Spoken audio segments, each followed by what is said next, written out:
আসসালামু আলাইকুম ভাই, কাঁঠাল খাবেন নি? দেখেন অনেক মজাদার কাঁঠাল। আমার এখন চাষি আইছে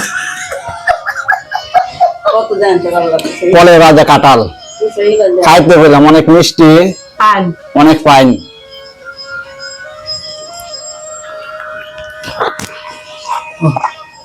এখন আপনার কাঁঠাল আপনাদের দাওয়াত রইল, কিছু কাম আর অর্ধেকটা বেশি অর্ধেকটা আপনাদের জন্য তৈরি দিব, সবাই কিন্তু আসবেন।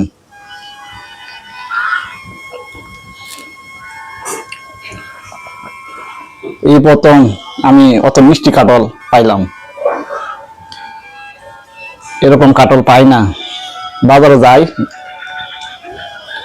কাঁঠাল ঠিক মতো মিষ্টি পাই না, এই কারণে অনেকে ভাইদের জন্য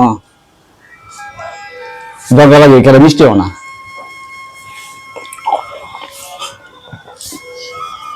কাটে দে।